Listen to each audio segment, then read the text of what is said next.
wearing hijab and being, I suppose, an evident and visible Muslim, people like staring, you know, if I'm on the bus in the mornings and I kind of go in my bag to check the time on my phone, people are like looking from the side of their eyes, and I always have an empty seat next to me. Nobody ever wants to sit next to me, which is fine, because I have plenty leg room. After the bombings, I remember on the tube, because I travel by tube every day, like the Europeans, like the travellers with the big backpacks, they would always look at me, like if I was changing the song on my iPod, they would like move back. I just found that funny. People want to brand me before knowing me and hearing what I have to say. That's up to them. That's it. That's their prejudices. They have to get over. It doesn't make me feel at all that, you know, I want to take off the hijab, and it doesn't intimidate me.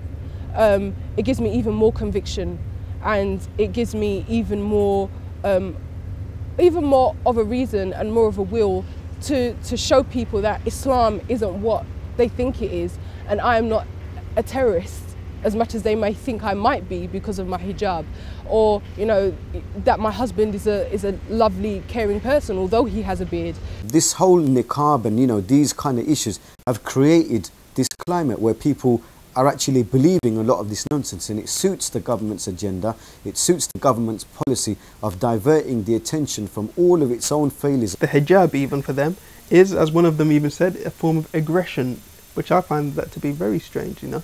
I mean, how can they say that the hijab is an aggression, but what the centuries of colonialism and imperialism that they actually inflicted upon other Muslim countries was not aggression? I find that to be not only contradictory but also quite absurd.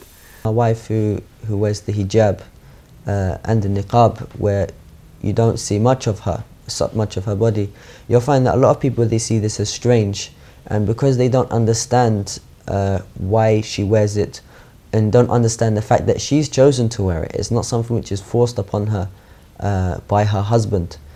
You'll find that many people there, they don't know much about it, and so because they don't know about it, perhaps they feel threatened from it. It's very different from what they're used to seeing.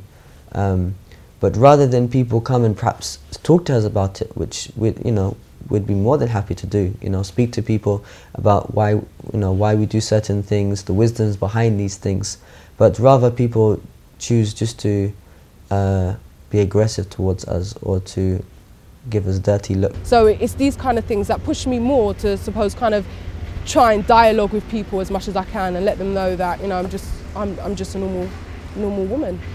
Somebody or something that you don't know anything about is personal weakness. That fear, that insecurity is personal weakness. And I think it happens on both sides of the equation. Most people associate Islam with terrorism, bombings. Every time anything happens with bombing, Islam and extremism has to be added into it. I mean, that's how especially the media and the tabloids portray it. I mean, if you look at the Sun's headlines or the Mirror's, that's what they do. And people, when you walk down the street, people see you like a terrorist just because you've got a scarf or someone's got a beard.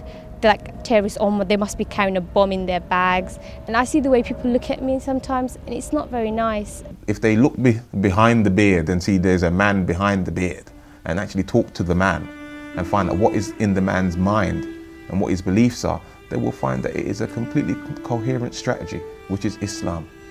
And so I will debate with anybody on any point of Islam if they want to debate with me on it, because I know that Islam has given me the answers.